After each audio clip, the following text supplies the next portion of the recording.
Hello everyone, आज है 31 अक्टूबर और आज इस वीडियो में हम बात करने जा रहे हैं अदानी ग्रुप के बारे में। देखिए, अदानी पावर का शेयर उन सब में सबसे ज़्यादा आउट परफॉर्म कर रहा है, बड़ी तेज़ी दिखाता हुआ नज़र आ रहा है। अभी कुछ दिन पहले ही, अभी एक हफ्ते पहले अदानी पावर का शेयर जो था वो 312 रुपये तक चला गया था और अभी पहुंच चुका है 365 पे। तो बड़ी तेज़ी यहाँ पर आई ज़रूर है और साथ में अदानी ग्रुप को लेकर बहुत सारी अपडेट्स है, तो बातचीत करेंगे उसके बारे में। लेकिन उससे पहले अगर आपने अभी तक चैनल को सब्सक्राइब नहीं किया है तो प्लीज़ अभी इसे सब्सक्राइब कर लीजिए, क्योंकि आगे भी बहुत सारे वीडियोस हैं जो आपको काफ़ी ज़्यादा हेल्प करेंगे। तो देखिए, अदानी पावर देखा जाए तो एक महीने में जहाँ था वहीं पर आ चुका है, लेकिन इस बीच आप देखो तो लगातार गिर रहा था। 372 से 312 पे गया था, बाद में दोबारा से तेज़ी बनी, पूरे महीने की कसर इसने पूरी कर दी। अभी भी और तेज़ी दिखा रहा है ये। और जो तेज़ी की सबसे बड़ी वजह यहाँ पर आज के दिन में बनी हुई है वो यही है कि अदानी ग्रीन के कल नंबर आए थे और वो काफ़ी अच्छे आए थे, और अदानी पावर के भी एक दो दिन में नंबर आने वाले हैं। तो शायद अच्छे नंबर की एक्सपेक्टेशन की वजह से तेज़ी आती हुई शायद नज़र आ रही है। लेकिन जो हिस्टोरिकली हमें देखने को मिला है कि सितंबर और दिसंबर के नंबर शायद उतने अच्छे नहीं आते। ग्रीन ने वो ट्रेंड को तोड़ा ज़रूर है, लेकिन देखेंगे कि पावर में ये चीज़ हो पाती है कि नहीं। जहाँ तक पिछले एक साल की बात करेंगे तो भैया 9.5% का ग्रोथ है। अदानी ग्रुप की ये एक लौती कंपनी है, हालांकि अदानी पोर्ट के बाद एक लौती ऐसी कंपनी है जो हिंडनबर्ग की रिपोर्ट के बाद अपने ऑल टाइम हाई पे बैठा हुआ है। हालांकि 400 रुपये पर भी गया था, ये करेक्शन बना 312 पे गया, वापस अभी तेज़ी दिखाने का कोशिश कर रहा है, लेकिन बहुत जल्दी करेक्शन यहाँ पर भी हो सकते हैं।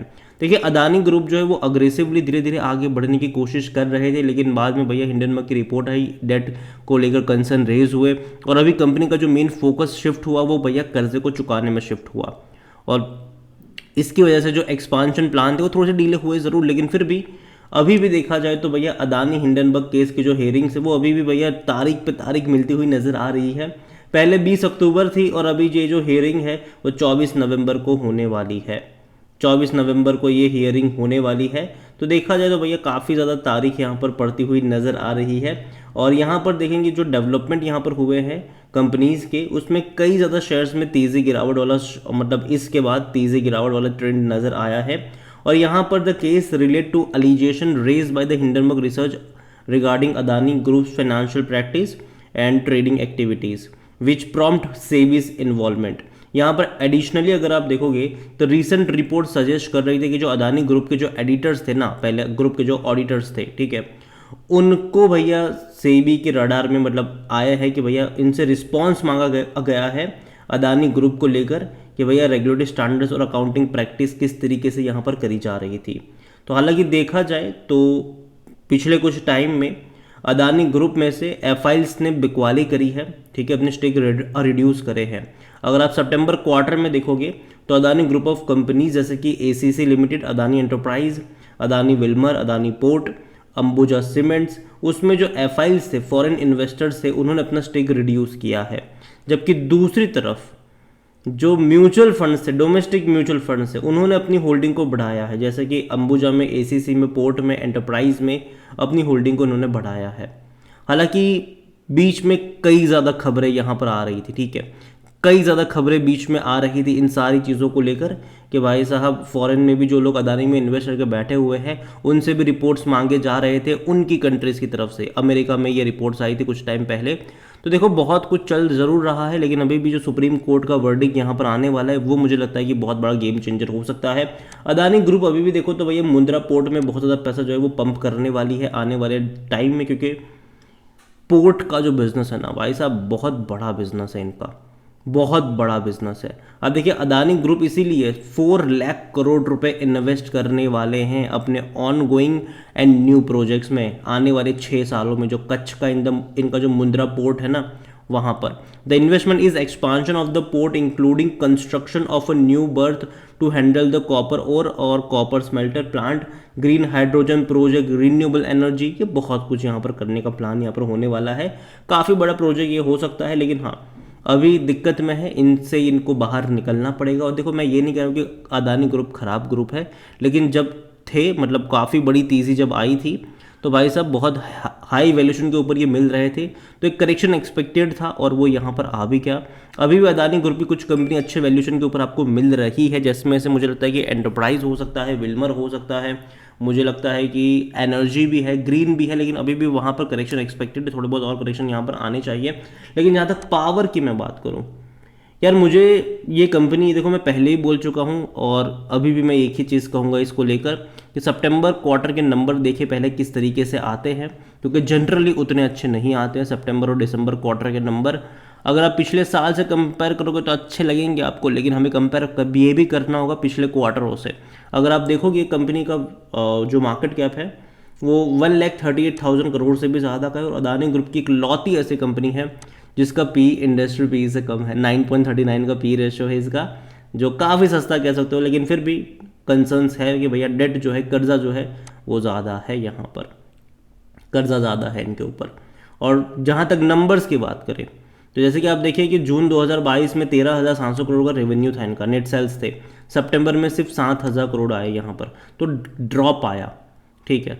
बाद में धीरे धीरे मार्च और जून में वापस 10,000 11,000 करोड़ के आसपास के रेवेन्यू रहे ज़रूर, लेकिन अभी सितंबर में देखना होगा कि भैया किस तरीके से आते हैं। पिछली बार तो बड़ा ड्रॉप देखा था, और इवन प्रॉफिट वाइज भी ड्रॉप देखने को मिलता है। 700 करोड़ के आसपास का प्रॉफिट था लास्ट सितंबर में, जबकि इससे पहले कंपनी 4,800 करोड़ तक के प्रॉफिट दिखा रही थी। इवन पिछले 2 क्वार्टर में भैया 5,200 करोड़, 8,700 करोड़। और अगेन ये जो नंबर्स आप देख रहे हो ना कि भैया कैसे हो सकता है कि 11,000 करोड़ के रेवेन्यू में 8,700 करोड़ का प्रॉफिट। तो देखो बहुत टाइम की जो पेमेंट पेंडिंग होते वो यहाँ पर रिलीज होते नजर आए थे इनके, और जिसकी वजह से बहुत सारी चीज़ें आपको यहाँ पर देखने को मिल रही है। देखिए जहाँ तक बात करें शेयर होल्डिंग पैटर्न की, तो जो प्रमोटर है उनके पास 69.56% की होल्डिंग है। बहुत बड़ी क्वांटिटी यहाँ पर सितंबर क्वार्टर में बेची गई, लेकिन जिसको भी बेचा अपने ही बंदे ने खरीदा है, ये आप कह लो यहाँ पर, क्योंकि GQG पार्टनर्स थे। और यहाँ पर 11.95% की होल्डिंग FIs की थी पहले, जो अभी 17.51 पर आ चुकी है। तो देखा जाए तो भैया खरीदारी सिर्फ FIs की तरफ से ही देखने को मिली है। हालांकि म्यूचुअल फंड ने भी बहुत बड़ी स्टेक खरीदी है, यहाँ पर 0.04% से बढ़कर 0.74% पर आए हैं ये, और पब्लिक ने बिकवाली करी है, 13.04% से 12.18 पर आए हैं। अभी भी इंश्योरेंस वाले के पास भी थोड़ी बहुत खरीदारी करी, पहले कुछ नहीं था, अभी 0.01% की होल्डिंग है। जहाँ तक देखा जाए शेयर होल्डिंग पैटर्न अच्छा लग रहा है, इतना बुरा भी नहीं है, लेकिन FIs का इन्वॉल्वमेंट कुछ ज़्यादा ही है यहाँ पर, जो कि हर अदानी ग्रुप में देखने को मिल जाता है। देखिए ओवरऑल मैं इस कंपनी को लेकर इतना ही कहूँगा कि देखो कंपनी ख़राब नहीं है, लेकिन एटलीस्ट मैं अपने उसी स्टेटमेंट पर कायम हूँ कि मैं एटलीस्ट 1-2 महीने के लिए वेट करना ज़्यादा पसंद करूँगा यहाँ पर, क्योंकि देखा जाए तो जनरली सितंबर और दिसंबर क्वार्टर थोड़ा सा गिरावट वाला क्वार्टर होता है, क्योंकि अगर आप पिछले साल भी अगर आप नंबर को देखोगे तो चीज़ें आपको पता चल जाएगी। और अभी देखते हैं कि कैसे नंबर आते हैं। हालांकि लॉन्ग टर्म का आउटलुक मुझे लगता है कि अच्छा रहेगा इनका, क्योंकि धीरे धीरे कैपेसिटी जो है वो इनकी बढ़ने ही वाली है, और कंपनी जो है वो डेफिनेटली अच्छा फ़ायदा उठाएगी इसका, क्योंकि बिजली के दाम बढ़ रहे हैं, डिमांड जो है वो बढ़ने ही वाली है, कभी भी कम नहीं होने वाली है। धीरे धीरे हम भैया ऑयल और डीजल से ऑयल से हटकर हम इलेक्ट्रिक पे जा रहे हैं, हाइड्रोजन पे जा रहे हैं, तो वो मेजर गेम चेंजर यहाँ पर हो सकता है इनके लिए। अदानी पावर मैं यही कहूँगा कि 2-3 महीने का वेट करना ज़्यादा सही रहेगा, ज़्यादा अभी के लिए खरीदारी करना सही नहीं है, ये मेरा मानना है, ठीक है। और अदानी ग्रुप की बाकी कंपनीज भी है, एंटरप्राइज भी है, अदानी ग्रीन भी है, अदानी विल्मर भी है, वहाँ पर आपकी नज़र होनी ज़रूर चाहिए, लेकिन हाँ थोड़ी सी डिक्लाइन एक्सपेक्टेड है वहाँ पर भी। और हाँ एक बहुत बड़ा जो, जैसे कि मैंने कहा कि वर्डिक्ट के ऊपर भी बहुत कुछ डिपेंड करेगा, और मुझे लगता है कि उतना बड़ा हार्श वर्डिक्ट शायद अदानी ग्रुप के लिए नहीं होना चाहिए, शायद नहीं होगा, ये मैं मान के चल रहा हूँ, बाकी मर्जी आपकी है। इसके अलावा एनालिसिस के लिए इस पोर्टल का मैं इस्तेमाल कर रहा हूँ ट्रेड ब्रेन्स, अगर आप इसको यूज़ करना चाहते हो तो लिंक मैं आपको डिस्क्रिप्शन में दे दूंगा, और अगर मेरा कूपन कोड HSA20 का इस्तेमाल करोगे तो आपको 20% का डिस्काउंट भी मिल जाएगा।